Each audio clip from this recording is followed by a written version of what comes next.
যুদ্ধ লাগছে ইরানের সাথে আমেরিকা আর ইসরায়েল, কিন্তু বিপদে আছে মধ্যপ্রাচ্যে অবস্থিত বাংলাদেশিরা। যদিও আমরা রিল বানাইতেছি, ভিডিও করতেছি, মজা করতেছি, কিন্তু বাস্তবতা ভিন্ন। তো এই ব্যাপার নিয়ে কিছু সতর্কবার্তা আপনাকে দিব। এখন আমাদের করণীয় কি আছে, এই বিষয়গুলো একটু খেয়াল রাখবেন, না হলে কিন্তু নিজেরাও ঝামেলা পড়বো, ফ্যামিলিও দেশে কষ্ট করবে। আমি এমন লোকদেরকে নিয়ে কথা বলি সবসময়, যারা মিডল ইস্টে থাকে, বিদেশে থাকে, কিন্তু লাখ লাখ টাকা কামাইতে পারে না, অর্থাৎ এভারেজ প্রবাসী, যারা 1000 থেকে 1500 রিয়াল বেতন পায়, স্বাভাবিকভাবে জীবনযাপন করে, তাদেরকে নিয়ে কিছু কথা বলতে হয়। তো প্রথমে কথা বলিস, যুদ্ধের সর্বশেষ অবস্থা কি। যুদ্ধের সর্বশেষ অবস্থা গতকালকে রাত পর্যন্ত আমি টুইটারে, বিশেষ করে টুইটারে বড় বড় আল জাজিরা থেকে শুরু করে সিএনএন সব জায়গায় নজর রাখার চেষ্টা করছে যুদ্ধের অবস্থা কি। যুদ্ধের অবস্থা হচ্ছে এখনো পরিপূর্ণভাবে যুদ্ধ কিন্তু চলতেছে, কেউ কোনো থামতেছে না। ইরানের উপর যেভাবে হামলা হচ্ছে, ইরানও এর বিপরীতে বিভিন্ন জায়গায় হামলা করতেছে। গতকালকে রিয়াদে অবস্থিত আমেরিকান এম্বাসি কিন্তু আপনার ড্রোন হামলা শিকার হয়েছে, সেখানে অনেক বড় ক্ষয়ক্ষতি হয়েছে আমরা দেখছি, এবং কি আরব আমিরাতে কুয়েতেও কি অবস্থা হয়েছে আপনারা দেখছেন। যদিও অনাকাঙ্ক্ষিত একটা ঘটনা ঘটছে, কুয়েতে 3টা আমেরিকান বিমান কিন্তু কুয়েতে প্রশাসন ধ্বংস করছে ইরানি মনে করে। যদি এটা আমাদের কাছে অবশ্যই একটা খুশির খবর, আমরা এ ধরনের কিছুই চাই, অর্থাৎ আমেরিকা ইসরায়েলের বিপরীত যে যুদ্ধ করবে আমরা তার পক্ষে আছি। আমরা কিন্তু নির্দিষ্টভাবে ইরান আমাদের এই উপকার করবে, ইসলামিক কান্ট্রি এরকম না। আমরা ইসরায়েল এবং আমেরিকার বিপরীতে আছি, যার কারণে আমরা ইরানকে সাপোর্ট করব। তো যুদ্ধের অবস্থা, যুদ্ধ কিন্তু চলতেছে, বিভিন্ন জায়গায় হামলা হচ্ছে, যেহেতু যুদ্ধই এখন। আর এই যুদ্ধ সম্মুখ যুদ্ধ নাই, এটা হয়ে গেছে বুদ্ধিবৃত্তিক এবং কি আধুনিক যুদ্ধ। তো আমরা কি করব, আমরা যেসব জায়গায় থাকি প্রবাসীরা, আমরা যদি এরকম কোনো গুরুত্বপূর্ণ এলাকায় থাকি যেখানে ইসরায়েল বা আমেরিকার সম্পৃক্ততা আছে, ওইসব জায়গায় আমরা একটু পরিহার করব। সম্ভব হইলে ওই অঞ্চলের, ওই এলাকার আশেপাশে আমরা অপ্রয়োজনে ঘোরাঘুরি করবো না, যাব না, কারণ কি আমরা এতে অনাকাঙ্ক্ষিত হামলার শিকার হইতে পারি। এটা কিন্তু মাথায় রাখতে হবে। এরপর আরও কিছু প্রশ্ন আসে ভাই, বর্তমানে দেশে আসা যাওয়ার বিষয় নিয়ে। দেশে আসা যাওয়ার বিষয় আপনারা সবাই ইতিমধ্যে জানেন। গতকালকেও দাম্মাম থেকে বাংলাদেশে ফ্লাইট ক্যান্সেল হয়েছে। বাংলাদেশ থেকে বিমান ছেড়ে ইন্ডিয়া পর্যন্ত এসে এই ফ্লাইট কিন্তু ঘুরে গেছে, ফ্লাইট কিন্তু দেয় নাই। তো এই জিনিসটা আপনাকে মনে রাখতে হবে, নাহলে কিন্তু আপনি এখন হুট করে টিকিট কাটলেন বা ছুটি লাগাইছেন, আপনি ঝামেলা পড়ে যাবেন। আমার ব্যক্তিগত পরামর্শ থাকবে, আপাতত কেউ ছুটি লাগানোর দরকার নেই। আপনি 1 মাস হাতে সময় রাখেন, 1 মাস পরে বা 15 দিন পরে কি হয় এর উপরে নির্ভর করে আপনি ছুটি লাগান। আপনি 1 মাস পরে গেলে কিন্তু বেশি ক্ষতি হবে না। যাদের একদম ইমার্জেন্সি, অতি প্রয়োজন, তাদের বিষয়টা আলাদা। এমনিতে ছুটিতে যাবেন, তারা আপাতত অপেক্ষা করেন, এটাই ভালো হবে। অনেকে এক্সিটে আবেদন করতেছেন, এক্সিট আবেদন করার পরে আপনার কিন্তু এক্সিট লাগলে 2 মাস সময় থাকে। আপনি চেষ্টা করবেন একটু হাতে সময় নিয়ে দেখে শুনে এরপর টিকিট কাটার জন্য। আর সম্ভব হলে রিয়াদ, দাম্মাম এই 2 এলাকা পরিবর্তে জেদ্দার দিকে বা মদিনা এদিকে এসে ওখান থেকে টিকিট কাটতে পারলে আপনার জন্য ভালো, কারণ এদিকে ফ্লাইটগুলো কিন্তু নিয়মিত হচ্ছে। সৌদি আরবের সমস্যার মধ্যে রিয়াদ এবং দাম্মাম এই 2 জায়গায় একটু সমস্যা হচ্ছে, প্রথম দিন থেকে এখনও আছে। এক্সিট যারা লাগাবেন, এক্সিট এসে গেলে একটু বুঝে শুনে কাজকাম করবেন।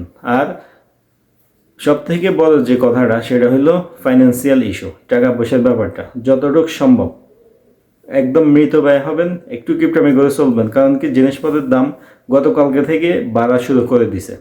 আমাদের দোকান আছে, আমরা দেখছি যে রসুনের কেজি 3-4 দিন আগে 10 রিয়াল 9 রিয়াল ছিল, এটা ইতিমধ্যে 18 রিয়াল হয়ে গেছে। আজকে রাতে 18 রিয়াল দিয়ে কিনতে হয়েছে 1 কেজি রসুন, 2 কেজি 35 রিয়াল দিয়ে কিনতে হয়েছে। এভাবে যদি যুদ্ধ আরও কয়দিন যায়, সেক্ষেত্রে জিনিসগুলোর দাম আরও ডাবলের থেকে ডাবল হইতে পারে, বিশেষ করে যেগুলো বিদেশ থেকে ইম্পোর্ট করা হয়, এই সমস্ত জিনিসের দাম বাড়বে। তো আপনি যদি নিজে রান্না করে খান, নিজে পাক করে খান, আপনাকে কোম্পানি থাকার জায়গা দিছে, আপনার কিন্তু এখানে বড় একটা অংশ চলে যাবে বেতনের। 1500 রিয়াল বেতন পেয়ে আপনি যদি 400 থেকে 450 রিয়াল খানা পিছে চলে যায়, আপনার কিন্তু আরও খরচ আছে। এই জিনিসগুলো অবশ্যই মাথায় রাখবেন। হয়তো এখনও পর্যন্ত বিশেষ করে সৌদি আরবে যারা আছে তাদের গায়ে কিন্তু লাগতেছে না, যুদ্ধের বাতাস লাগে নাই, তারপরেও এটার প্রভাব কিন্তু আস্তে আস্তে পড়বে। আমি ভয় পাই, বা আমি যে জিনিসটা নিয়ে সব থেকে ভাবি, আমরা যারা সাধারণ প্রবাসী, গরিব, কম বেতন পাই, তাদের কথা। তারা কিন্তু না বোঝার কারণে অনেক সময় সিদ্ধান্ত নেই, ঝামেলা পড়ে যায়।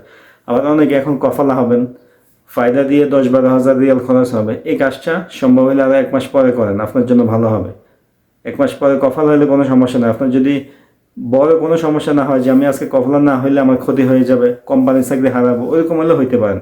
ফায়দা দিয়ে কাজ করার জন্য যারা টাকা পয়সা নিজের পকেটে খরচ করে কফলা হবেন তারা একটু সময় নিয়ে করেন, কোনো সমস্যা নেই। হয়তো আমার কথাগুলো শুনতে অন্যরকম লাগতেছে, বাস্তবতা ভাই অন্যরকম, বাস্তবতা একদমই ভিন্ন। কারণ কি, যুদ্ধ হয় দুই দেশে, যদিও এখানে আরব কান্ট্রিগুলো যুদ্ধ করতেছে না, কিন্তু এটার প্রভাব বিশেষ করে সাউথ এশিয়াতে বাংলাদেশ, ভারত, পাকিস্তান এই তিন দেশে বেশি পড়বে। এগুলো হলো গরিব দেশ, এবং কি আমরা মিডল ইস্টের উপর নির্ভর। আমাদের লোকজন যত আছে বেশিরভাগ সংখ্যা থাকে মিডল ইস্ট, এবং কি রেমিটেন্স যা যায় এর মধ্যে বড় একটা অংশই মিডল ইস্ট থেকে যায়।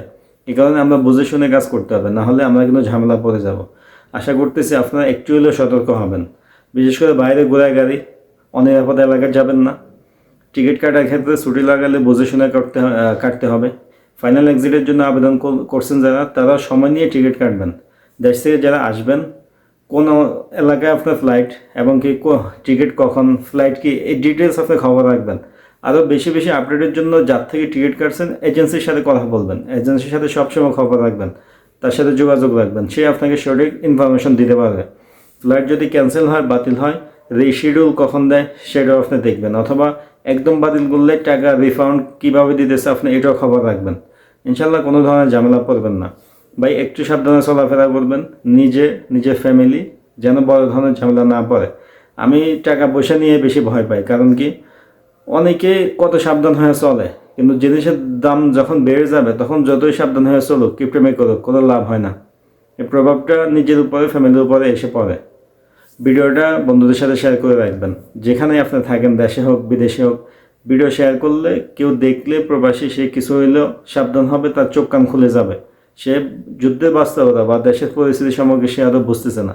আমি ব্যক্তিগতভাবে ইমারতে, আরব আমিরে আমার লোক আছে, আরামকোতে হামলা হয়েছে, সেখানে আমার লোক আছে, সবার সাথে কথা বলছি। আরামকোতে গত পরশুদিন থেকে কাজ বন্ধ, সবাই ক্যাম্পে আছে। দেখেন এই যে কাজগুলো বন্ধ, ওখানে কিন্তু ঘন্টা হিসাবে বেতন দেয়। এরা কিন্তু এই 2-3 দিনের টাকাও পাবে না। এভাবে যদি তাদের 5-7 দিন হয়, এই 5-7 দিনের টাকাও তারা পাবে না, তাহলে একটা বড় ঝামেলা কিন্তু হয়ে যাবে। আরব আমিরাতে আমার আপন লোক আছে, অনেকের কাজ বন্ধ আছে কারণ তারা সাইডে কাজ করে। আবার কিছু লোকে দোকান ফাটে, রেস্টুরেন্টের কাম করে, কাজ চলতেছে। আমরা দোয়া করি দ্রুত এই ঝামেলা সমাধান হোক। আমরা চাই না এত বড় ঝামেলা আরও সামনে আগাক। কারণ কি, ঘুরে ফিরে গরিব যারা, সাধারণ যারা, তাদের উপরে ঝামেলাটা হয়, তারাই বিপদে পড়ে। এই যে যুদ্ধ করতেছে, এটা ব্যয় কিন্তু ব্যাট দিয়ে জনগণের উপর থেকে নিবে। তো আমরা যারা সাধারণ, আমাদেরই কষ্ট হবে। এই কারণে একটু সাবধান হবেন, মৃত্যুবী হবেন, সেভিংস করবেন, ইনশাল্লাহ স্বাভাবিকভাবে চলাফেরা করতে পারবেন। ভিডিও ভালো লাগলে অবশ্যই লাইক দিবেন। আরও আপডেট পাওয়ার জন্য আপনি অবশ্যই চ্যানেলে সাবস্ক্রাইব করে রাখবেন। সবাই ভালো থাকবেন, সুস্থ থাকবেন। আজকে এ পর্যন্তই, দেখা হবে নতুন ভিডিওতে। আল্লাহ হাফেজ।